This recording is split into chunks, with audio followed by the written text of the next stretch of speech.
무너뜨릴 수 없네. 오늘 하나님의 말씀 먼저 같이 보시도록 하겠습니다. 로마서 10장인데요. 로마서 10장 9절부터 15절까지의 말씀 화면에 준비되어 있으면 같이 한 목소리로 읽도록 하겠습니다. 시작. 여러분이 만일 여러분의 입으로 예수님은 주님이시다라고 고백하고 또 마음으로 하나님께서 그리스도를 죽은 자들 가운데서 다시 살리신 것을 믿으면 여러분은 구원을 얻을 것입니다.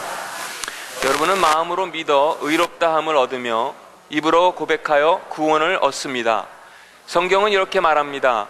그를 믿는 자는 누구나 부끄러움을 당하지 않을 것이다. 유대인이나 그리스인이나 차별이 없습니다. 동일한 주님께서 모든 사람의 주님이 되시며 그를 부르는 모든 사람에게 풍성한 복을 주십니다. 그것은 누구든지 주님의 이름을 부르는 자는 구원을 얻을 것이기 때문입니다. 그러면 그들이 믿지 않는 분을 어떻게 부를 수 있겠습니까? 또 그들이 들은 적이 없는 분을 어떻게 믿을 수 있겠습니까? 그들에게 선포해 주는 사람이 없는데 어떻게 그들이 들을 수 있겠습니까?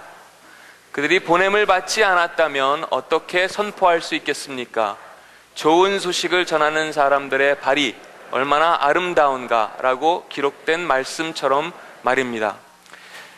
교회가 갖고 있는 숙제 중에 하나는 이 좋은 소식, 저희가 지금 로마서 10장 15절에서 읽은 그 좋은 소식이 우리를 통해서, 교회를 통해서 끊임없이 그 소식이 전해지는, 전달되어지는, 그것이 하나님께서 우리에게, 모든 교회들에게 주신 마음의 부담이고 또 숙제이죠. 지난주에 우리 막내 아이가 수요일 아침이었던 것 같아요. 우리가 이제 같이, 제가 새벽기도 갔다가 집에 와서 아이들 이제 학교 보내기 전에 간단하게 이제 아침 식사를 하고 있는데, 막내 아이가 뭐 요즘 물론 이제 올림픽도 있고 뭐 그런데 또 졸업식도 많고 입학식도 많다 그래서 많은지, 그래서 뭐 언니들한테 또 뭐 오빠한테 어떤 그 졸업식 이야기를 들었는지 모르겠지만 느닷없이 식사를 같이 하는 그 자리에서 이 아이가 아빠를 보면서 저한테 아주 진지하게 이런 질문을 던지는 것 있죠. 아빠는 교회에서 언제 졸업해? 그러는 거예요. 교회에서 언제 졸업하는지가 궁금한 거예요. 아빠가 언젠가는 교회에서 졸업을 하겠지. 그래서 제가 그 아이에게, 저도 궁금하기 때문에 물어봤습니다. 너 혹시 예언의 은사가 있는 거 아니지? 예언의 은사가 있는 거 아니래요. 그러면 아빠가 교회에서 졸업했으면 좋겠어? 했더니 교회에서 졸업했으면 좋겠대요. 그러면 아빠가 교회에서 졸업하면 무슨 일을 하면 좋겠니? 물어보니까 그 대답도 금방 나오더라고요. 레스토랑이래요. 레스토랑. 아빠가 레스토랑을 운영해서 자기가 언제든지 먹고 싶은 음식 가서 먹을 수 있으면 좋겠대요. 그래서 제가 조만간에 요리사가 될지도 모르겠습니다. 레스토랑을 오픈할지도 모르겠는데, 오픈하게 되면 여러분들 꼭 찾아오시기를 주님의 이름으로 부탁드리겠습니다. 그런데요, 정말 우리가 교회가 멈춰서는 안 되는 일이 있습니다. 저와 여러분이 멈춰서는 안 될 일이 있죠. 그것은 예수님의 이름으로 우리가 함께 나아가는 일입니다. 오늘 저희가 읽은 이 로마서 10장의 말씀도 그런 내용이죠. 저희가 조금 전에 읽은 15절 말씀 속에서 좋은 소식을 전하는 사람들의 발이 얼마나 아름다운가, 그 굿뉴스가, 기쁜 소식이 우리를 통해서, 또 이 교회를 통해서 끊임없이 전해지기를 원합니다. 우리는 좋은 소식을 전하는 사람들이죠. 가만히 있으면, 내가 움직이지 않는다면 그 소식은 전해지지 않습니다. 영적인 복을 나누어 주지 못합니다. 어떤 변화도 기대하기 어렵습니다. 교회가, 그리고 교회의 머리가 되시는 예수 그리스도만이 세상의 유일한 희망이 되신다는 것을 우리가 믿는다면 우리는 가만히 있을 수 없죠. 14절 말씀에 보면 이런 말씀이 있었습니다. 들은 적이 없는 분을 어떻게 믿을 수 있겠습니까?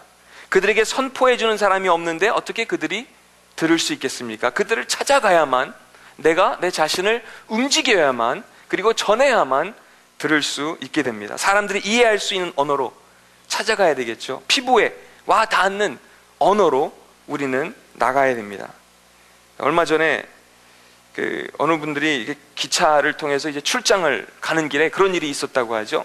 이 이야기 들으신 분들도 아마 계시겠지만, 출장을 가는데 그냥 좀 이렇게 신문도 보고 책도 읽고 편안한 마음으로 좀 조용히 갔으면 좋겠는데, 자리에 이렇게 앉았는데 옆쪽에 앉아있는 두 사람이 얼마나 시끄럽게 이야기를 하는지 더 이상 참을 수가 없어서, 견딜 수가 없어서 그 중에 한 사람이 이제 가서 이야기를 하려고 자리에서 막 일어나려고 그러니까 옆에 같이 출장을 가진 그 동료가, 직장 동료가 말리면서 조금만 참으라고, 이제 조금만 더 가면 되니까, 자식이 그 사람들도 좀 있으면 이제 조용해질 테니까 우리 조금만 참자. 근데 계속해서 막 시끄럽게 막 크게 막 그 기차를 막 전세를 낸 것도 아니고 큰 목소리로 그렇게 서로 막 이야기를 하면서 가니까 도저히 안 못 참을 것 같아서 그 사람이 결국 참다 못해 일어나서 가서 뭐라고 한마디 합니다. 우리 조용히 좀 갑시다. 그랬더니 이 사람이 막 화를 벌컥 내면서 이기다 이기가 그러는 거 있죠. 그래서 이 사람이, 그 친구분이 가가지고 그것 봐, 내가 너 그렇게 말하지 말라 그랬잖아, 이 사람들 일본 사람들이라고 그랬잖아, 그러는 것도 있죠. 사람들이 때로는 교회가 우리가 하는 말을, 우리의 언어를, 우리의 용어를, 우리의 랭귀지를 못 알아듣는다고 하는 경우가 얼마나 많은지 모릅니다. 우리는 사람들을 위해서 나아갑니다. 찾아갑니다. 그것이 하나님께서 우리에게 주신, 우리 교회에 주신 마음의 부담입니다. 하지만 우리가 그렇게 찾아갈 때 사랑의 언어로, 저들이 알아들을 수 있는, 이해할 수 있는 언어로 찾아가는 것이 중요하겠죠. 한 사람 한 사람의 마음의 문을 두드리면서 하나님의 편이 되자고 격려하는 그 일이 우리 모두의 책임이라고 생각합니다. 그래서 예수님은 가서 제자를 삼으라고 하셨습니다. 지금 이 시간에도 우리가 가서 움직여서 제자 삼는 일을 하시기를 원하십니다. 가는 것은 내가 먼저 관심을 가질 때 가능하겠죠. 관심을 갖고 움직일 때 가는 일이, 가서 주님을 전하는 일, 또 제자를 삼는 일이 가능합니다. 한국 교회가 살 길은, 우리 한국 교회가 살 수 있는 길은 우리가 배운 성경 말씀을 삶의 현장으로 가지고 갈 때 교회가 살 수 있다고 생각합니다. 한국 교회가 살 수 있는 길은 그 말씀을 우리 모두가 삶의 현장에서 실천할 때 교회가 살 수 있겠죠.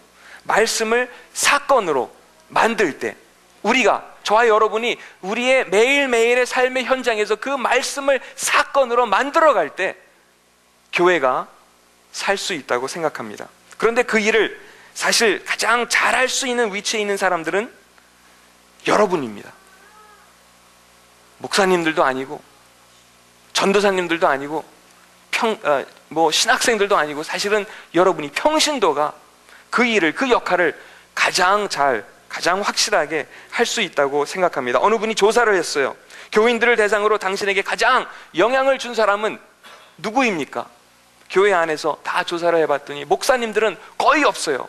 선생님들, 또 부모님, 그 외에 그냥 평신도, 평범한 그리스도인들이 가장 삶 속에서 영향을 준 사람들이었다는 것을, 그런 내용을 발견할 수 있었다는 겁니다. 어쩌면 목사님들이 설교는 잘할지 모르겠어요. 기도는 많이 할지 모르겠어요. 하지만 대부분의 경우 교회 밖에서 사람들과 부대끼고 놀아주고 밥 먹고 만나주고 깊이 있는 교제를, 깊이 있는 만남을 가질 수 없는 게 현실입니다. 많은 사람들, 여러 사람들을 대상으로 많은 목사님들이 대부분의 경우에 일을 하시고 사역을 하시기 때문에 어떤 사람의 삶에 있어서 깊이 있는 영향을 줄 수 있는 것은 사실은 여러분이 적임자이십니다. 그렇죠? 나아가는 방법은 물론 여러 가지입니다. 단순히 우리가 서울역 앞에서나 역 앞에서나 명동 한복판에서 예수 천당을 외치는 것만이 나아가는 방법은 아닙니다. 우리 청년들 중에는 길거리 공연을 하는 청년들도 있습니다. 그것도 나아가는 방법 중에 하나겠죠. 서울에 라면 파티라고 하는 라면 가게가 있습니다. 그냥 작은 라면 가게입니다. 최근에 3호점을 열었고요, 이제 4호점을 열기 위해서 준비하고 있습니다. 작은 라면집이지만 그 일을 통해서 소액 창업 분점들을 만들어서 생업에 터전이 필요한 사람들을 도우려고 하는 것이 설립자의 취지입니다. 나들목교회를 섬기고 있는 평신도 리더이십니다. 그런가 하면 커피밀이라고 하는 작은 커피집도 마찬가지입니다. 같은 뜻에서 커피숍을 운영하고 있는 그런 모습을 발견할 수 있습니다. 올림픽 선수들 중에서 어떤 사람들은 스케이트를 보니까, 여러분 혹시 보셨어요? 어느 선수의 그 스케이트 앞에 보니까 Glory to God 이라고 짧은 문구를 펜으로 적어놓은 걸 보았습니다. 그렇죠? 여러분들 보셨죠? 하나님께 영광이라는 내용이죠. 내가 금메달을 따도, 은메달을 따도, 동메달을 따도, 아니 메달을 목에 걸지 못해도 하나님께 영광, 그것도 역시 나아가는, 예수님의 이름으로 운동선수들이, 올림피언들이, 올림픽 선수들이 나아갈 수 있는 방법 중에 하나겠죠.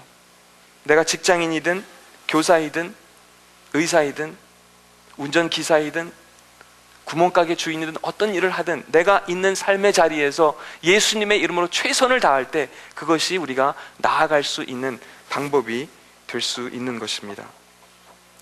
여러분 혹시 더라이어스라고 하는 15세 청소년의 이름 들어보신 적 있는지 모르겠습니다. 지금 미국에서는 Darius goes west, 조금 길죠? 화면에 혹시 나와 있는지 모르겠는데, 네, 이런 내용을 Darius goes west .com을 치시면은 이 Darius라고 하는 이 청소년의 이야기가 한 1시간 반 정도 소개되는 동영상을 보실 수 있습니다. Darius는 태어날 때부터 근육 위축병이라고 그러죠. Muscular Dystrophy라고 하는, 또는 짧게 MD라고 부르기도 하는데요, 근육성 이형양증이라고 부르기도 합니다. 주로 5세에서 12세 정도 되는 그 사이에 남자아이들에게 나타나는 질환으로서 신체의 근육이 점차 퇴화되어가는 그런 질병입니다. 조금씩 마비되는 그런 증상이죠. 결국 걷고 움직이는데 점점 어려움을 느끼게 되는 무서운 병입니다. 처음에는 또 어릴 때는 걷다가도 뭐 10세 그 이상이 되면은 더 이상 걷지 못하게 되고, 또 그 중에서도 듀셴형이라는 MD가 있습니다. 듀셴형이라고 하는 머스큘러 디스트로피는 10대 후반에서 20대 초반에는 결국 100% 목숨을 잃게 되는 그런 무서운 질병입니다. 드라이스도 15살인데 지금 19살 때, 자기 형이 19살 때 똑같은 병으로 세상을 떠나게 되는 그런 아픔을 이 드라이스는 갖고 있습니다. 그 집안 식구가 다 마찬가지죠. 그래서 이 드라이스는 잘 자기 몸을 움직일 수도 없어요.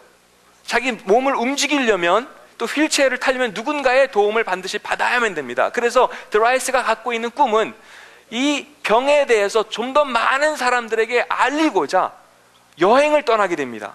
좀 더 많은 사람들이 이 병에 대해서 알고, 또 이걸 가지고 고통을 갖고 있는 사람들이, 젊은이들이 좀 도움을 받을 수 있으면 좋겠다 하는 그런 꿈, 그런 미션, 그런 사명이 있기 때문에 LA까지 자기가 친구들의 도움을 받아서 여행하는, 미국 일주를 하는 그런 내용을 담은 영상을 살펴볼 수 있습니다. 근데 기회가 되시면 꼭 한번 보셨으면 좋겠어요. 친구들의 도움을 받아서 처음이죠. 친구들이 바닷가로 데리고 갑니다.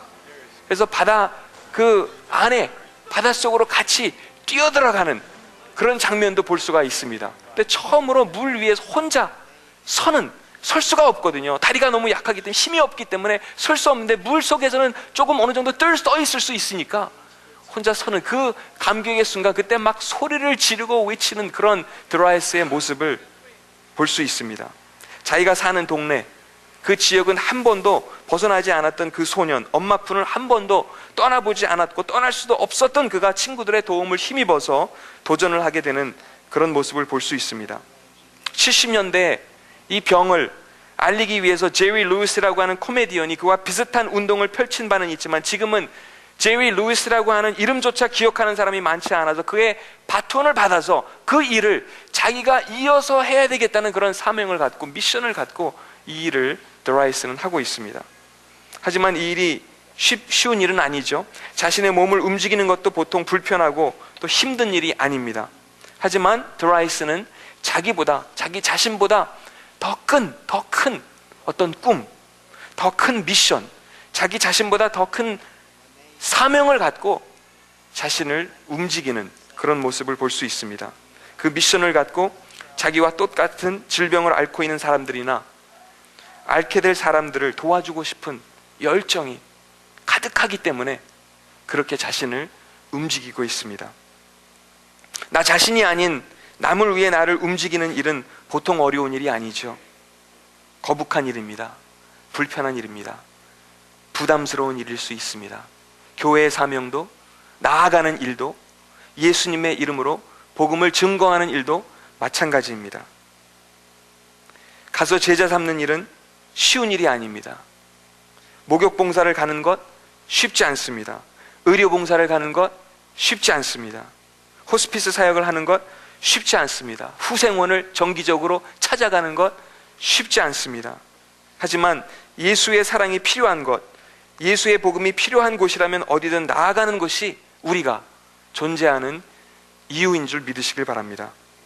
옥스퍼드 영어 사전에서 리더십이라는 단어를 찾아보면 그 정의를 사람이나 동물들이 올바른 길로 갈 수 있도록 이끄는 사람이라고 정의를 내려주고 있습니다. 그럼 크리스천 리더십이라는 정의는 무엇일까요? 어떤 내용일까요? 사람들이 올바른 길로 갈 수 있도록, 사람들의 마음과 삶이 예수 그리스도를 향할 수 있도록 이끌어주는 사람들이 바로 크리스천 리더들이 아닐까 싶습니다. 그 일은 바로 저와 여러분이 해야 되는 일이겠죠. 쉬지 않고 중단하지 않고 그 일을 하는 저와 여러분이 되시기를 주님의 이름으로 부탁드립니다. 혹시라도 우리 막내 아이가 여러분을 찾아와서 교회에서 언제 졸업하십니까? 나아가는 일에서, 선교하는 일에서, 복음을 증거하는 일에서 언제 졸업하십니까? 라는 질문을 여러분에게 던진다면 나는 졸업하지 않는다 대답하시기를 부탁드립니다. 교회에서 졸업하지 마십시오. 방학은 몰라도 졸업은 하지 마십시오.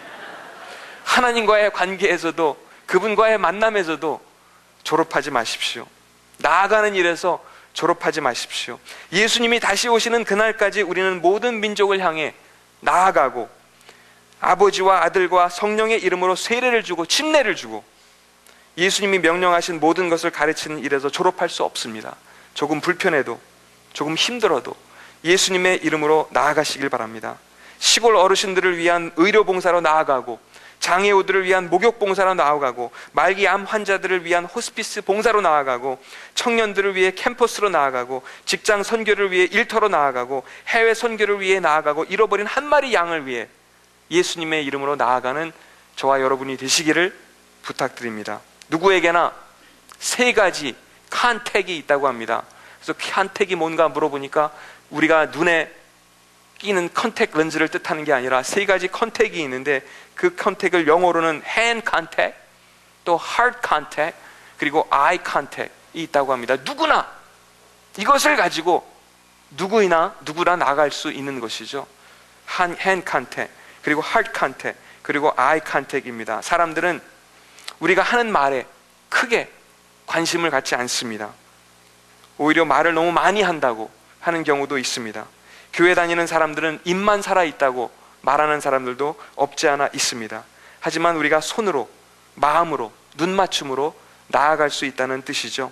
손으로서의 접촉, 또 마음으로서의 접촉, 따뜻한 시선으로서의 접촉은 누구나 할 수 있는 일입니다. 그만큼 사람들은 생활 속에서 우리 안에 살아계신 하나님을 느낄 수 있어야만 되겠죠.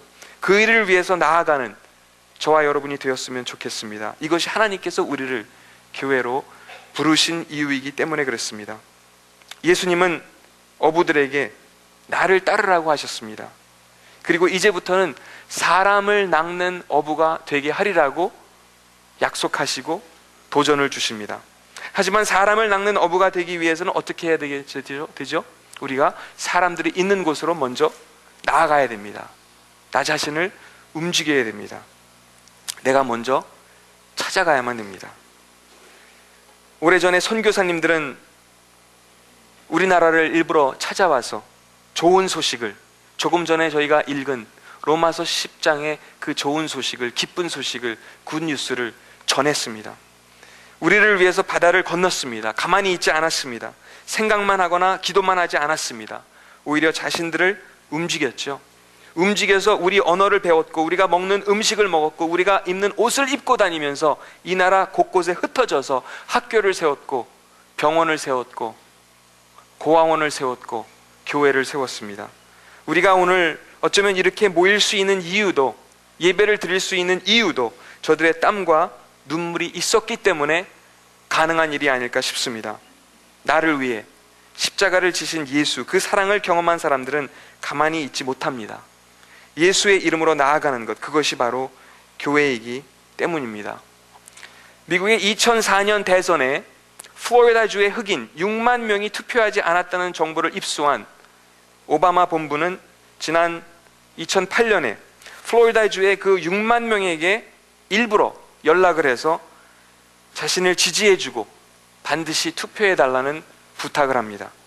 오바마는 특별히 어렵기로 소문난 지역들, 플로리다를 포함해서 오하이오주 그 외의 주들, 집중적으로 그 주들을 공략합니다. 그렇게 하면서 동시에 모든 메이저 채널들을 통해서 그의 메시지의 중심에는 다음과 같은 말을 던지는 그런 내용들을 확인할 수 있습니다. I promise you. 여러분에게 제가 약속합니다.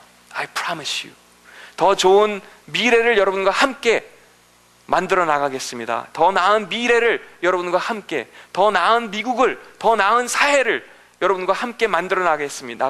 I promise you, I promise you. 이 말을, 그 세 마디를 얼마나 많이 반복하는지 모르겠어요.